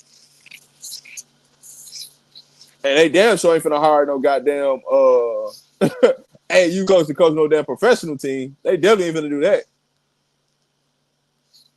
So when you look at the grand scheme of things, could it be done? Yeah, it can be done, but it's gotta be somebody willing to take opportunity on an AAU coach. Because you don't need no degree to coach no professional team. It's just all about who you know. No, what made me think about that was you were saying how Phoenix was doing a lot of AAU action, right? And being successful. And I know that they're able to do it because they have a very, very, very unique skill set as far as their talent pool, right? But it just made me think, like, as these players are younger and coming in and so familiar with playing AAU, would you see teams start doing something like that? When you start seeing stuff like that, you gotta start going to check. Hey man, who on their coaching staff, and do one of their kids play AAU right now? Because that tells a lot. And so if one of their kids play AAU right now, guess what they're doing? They're in one of them tournaments that's all weekend, and they're watching, and they're like, hold on, we got the same type of skill set of players. Like, let's think about it. They really don't have a true center outside of Brown. They ain't got no center, so everybody can push the ball for the most part. So now you go to a game like, hey, it's positionless basketball. Hey, if you get it, we going. Like, because now we ain't looking for, hey man, we got to outlet this to a guard, and the guard got to run it. Hey, no man, whoever gets the ball, we rock it. That's one of the things about Team USA basketball I don't like. Right, when Joyce Edwards gets the ball, man, she looking for a guard. Man, stop looking for a goddamn guard, man. Bring the ball down. Like, cause that's my message to her. Like, if you gonna play the center spot, hey, we at advantage. I don't need you to outlet this thing to Olivia Mouse. Olivia Mouse, take your ass and go run down the court. Hey, if she gets this ball and that's the defender that's in front of her, go. But here's my thing though. If she gets the ball, let's go. We flying. Like, we gonna make the game easy on us, right? Because whoever she guarding is probably slow footed, ain't gonna run with her. So hey, if I can get this ball, you give me 1-2 drills, we can outlet that thing up or past half court. We in the advantage. We playing 3-up. We more likely playing a 4-on-1, 4-on-2 situation where we can get easy scores at the rim. We making the game easier for us. We get better looking shots versus, hey, I gotta outlet this to a guard who might go down and dribble too much. Now we in a situation where we can get offense because that will dribble us into a turnover. And that's what you see with Team USA is when Hannah's in the game, she's dribbling too much and she's dribbling us into turnovers versus Olivia Miles. She is giving that thing up early to try to get it back to reverse to her, which that's the way you should be playing, right? That's what I always teach my players. If we get the rebound and the person that gets the rebound can't dribble, hey, as soon as you get the rebound, your eyes should be up looking. Who can we get this thing to? Let's get the ball advanced because guess what? The faster you get the ball advanced, the faster you get the ball past half court, guess what? The ball got to come back to you. If we don't get a layup at the rim, the ball got to be reversed to you. It's a better looking wide open three that you got to make. It's on you if you miss it. Because you're running right to the 3-point line and ain't nobody guarding you because everybody's already crashed in. So now that thing is reverse, boom, that's a knockdown shot. Now it's on you. How you put the reps in the gym. Got you. So before we get ready to get out of here, because we got hoops coming up here in a little bit. If you could say anything to Lynne Roberts, what would it be?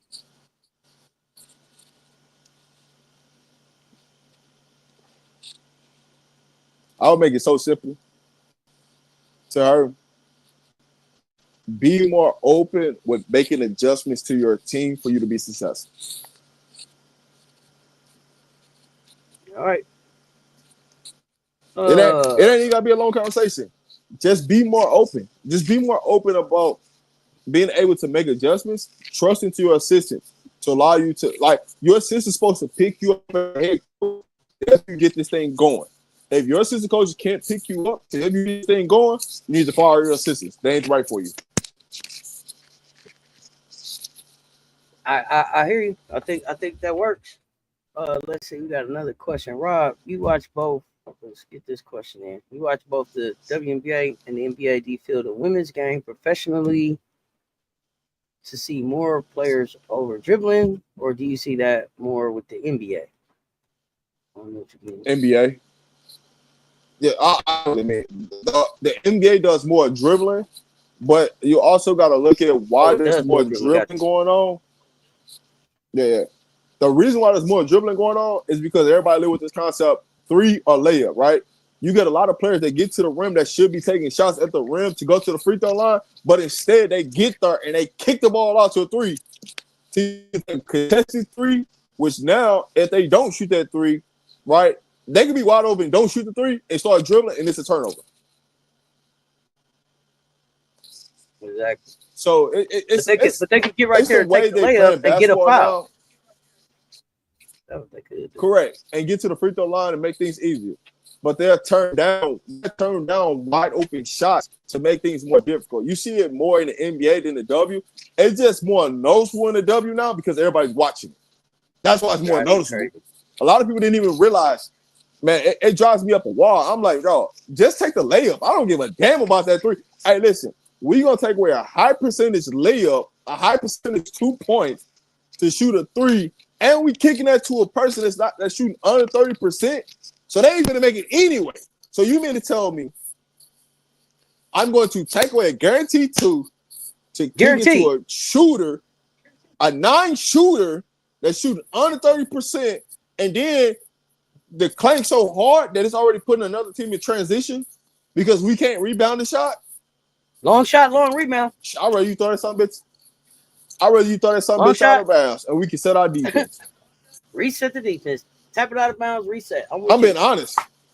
No, I'm serious. I'll tell my team on my nerves. I'll tell my team all the time. I'd rather you have a dead ball turnover. Yeah. I'd rather you have a dead ball turnover than a live turnover. A live turnover kills us because we can't set our defense. A live ball turnover will kill you every time. So when you talk about turnovers, man, how many live ball turnovers do we have versus dead balls? If we got 12 turnovers and 10 of them 12 turnovers are live balls, we lost that game. If it's 10, if we got 12 turnovers and 10 of them are dead ball, at least I got an opportunity to set my defense where we can control the situation, where we can get a stop versus us not being we've been in a bad situation where it's 3-on-1, 1-on-0, 2-on-0. Like, nah, I'd rather take my eyes throw the ball out of bounds. Just throw it out of bounds.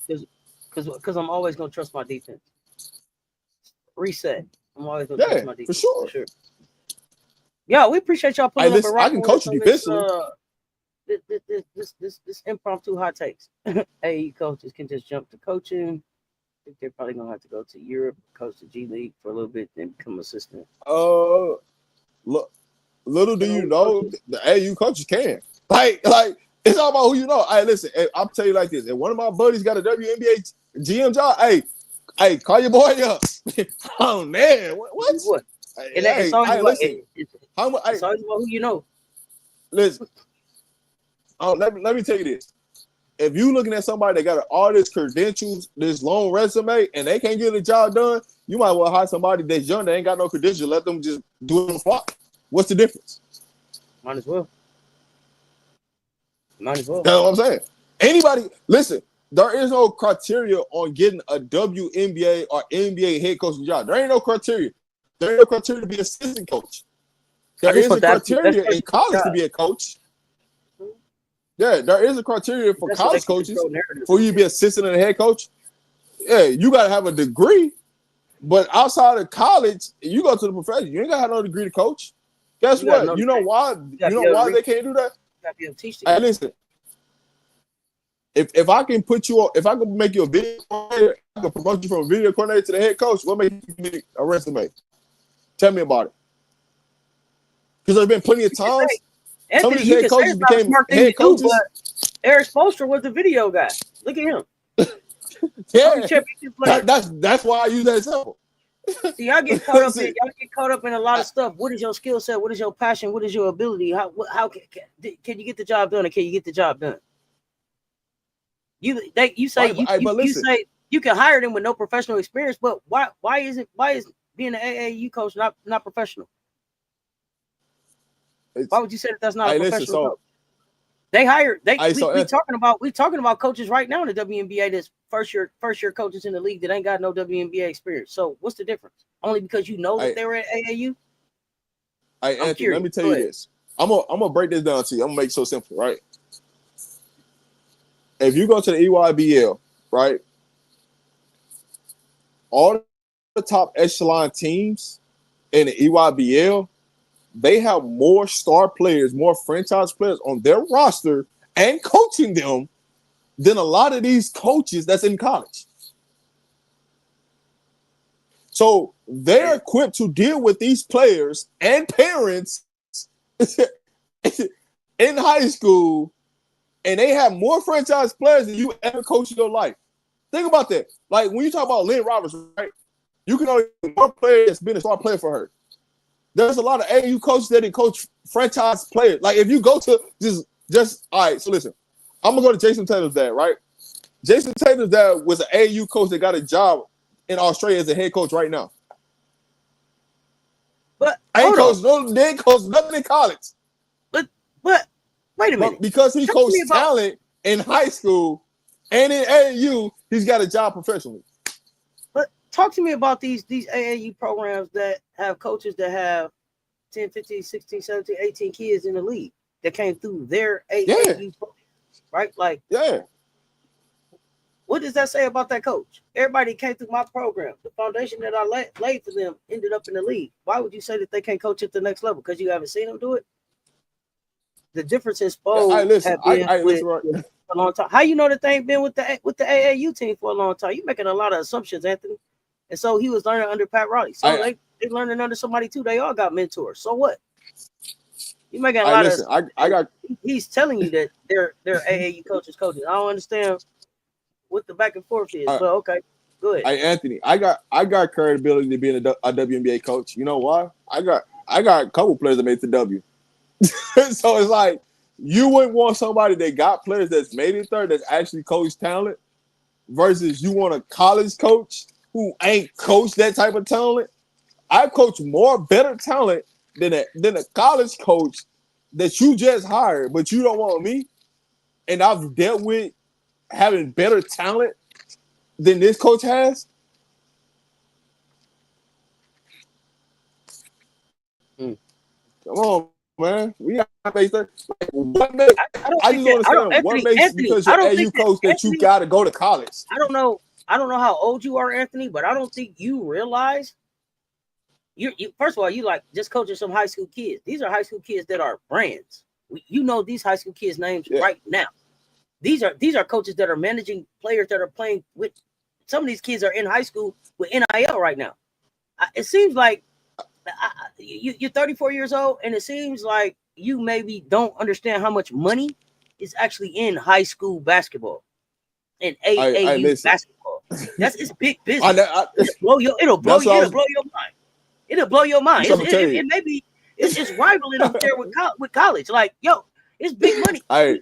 There's a Nike tournament. There's an Adidas tournament. They playing basketball all over the nation all summer. Tournaments all over. Do you know how much money is in AAU? All right, let me tell you this. You know why some coaches don't want to leave? You know why some of these coaches don't want to leave AAU? This is why some of these coaches ain't never got promoted. One, they got power, and two, hey, listen. Two, they got. Listen. They only got to coach. They got to coach April, May, July. They coach 3 months, and they make more money than a lot of these college coaches make. And I'm talking about head coaches, not no peon assistant coaches. I'm talking about there's legit coaches out there in AAU that because they got top talent, they make more money than a head coach do at a college. So what makes you think that they can't go coach at a professional level when I make more money than the college coach does? Make it make sense. Yeah, blow your man. Yeah, blow your man. Yeah, the financials. That's what I'm saying. Like, that's the thing. This whole thing is about the money. Yeah, it's big money. This is why they got the NIL in there. This is why they're trying to get it down to high school. Because that the pipeline and the handshakes and Mr. Shake My Hand and the backpacks was popping up. The white envelopes was sending kids to certain schools and stuff. Yeah, it start right there. You know why the NIL happened? Is because all the money has to get funded through the coach.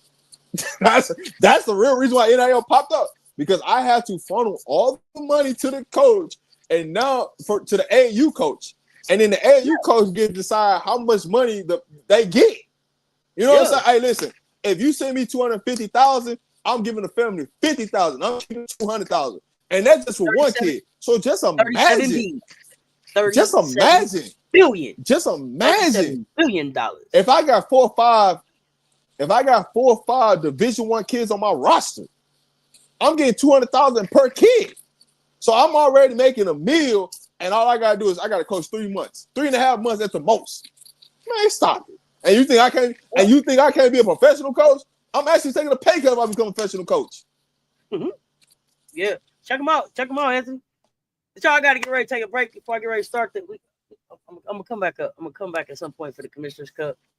We're gonna talk about the Commissioner's Cup. Hang out for the Commissioner's Cup. Rob, what you got up for the rest of the day? Man, I'm about to go watch some hoops, man. You know what I'm saying? It's been fun, man. You know, it's always enjoying, man, chopping it up, man. But yeah, it's a lot of things that, man, when people don't know to go with youth sports, there's a lot of money being thrown out there. It's a lot of opportunities, and some of these top AU coaches don't want to leave AU because they're making a lot of money. They only got to work for 3 months. They don't got to do nothing. Security, right? And then you got your top high school coaches. You know why they ain't got to leave? Because now all these prep schools are buying the top coaches. So now that they're buying all the top coaches, guess what? These prep school coaches making more money than college coaches. Mm-hmm. But, you know, I'll leave that alone. We'll get to that a different day. You know what I'm saying? It's a lot of things that go wrong where we could actually have better coaching in the W, but the reason why we don't is because some of these coaches are making more money than what they were making in the W. What sense would that make? Just say I coach in the W to put on my resume? Shit, man. Like, listen, give me my peace of mind and joy, and all I gotta do is coach at a minimum of 3.5 months to 4 months. Man, I'm taking that all day long. And I'm a guy. They're a guy where they at. When the next USA game? The next USA game is tomorrow at 2:10 p.m. Tomorrow, 2:10 p.m. So not too long after me and Rob wrap up hot takes tomorrow. We'll be getting into some USA hoops. I'm back in just a little bit. We're gonna hang out for the Commissioner's Cup game. See how that goes. And then I think we got the CC show. We're gonna just be talking hoops. I got a therapy session, but I think I'm gonna wait until tomorrow since there's no game tomorrow night. I got a therapy session. I got some shit. I got some shit to get off my chest. So I'm gonna pop up and just talk about some shit. So we're gonna see how that go. If you need to, game will be on in the living room. Pull up. Rob, appreciate you popping up on the impromptu hot take on the Tuesday. We was going up on the Tuesday. On the Tuesday. Listen, I don't even be coming up here on Tuesday, but you know what I'm saying?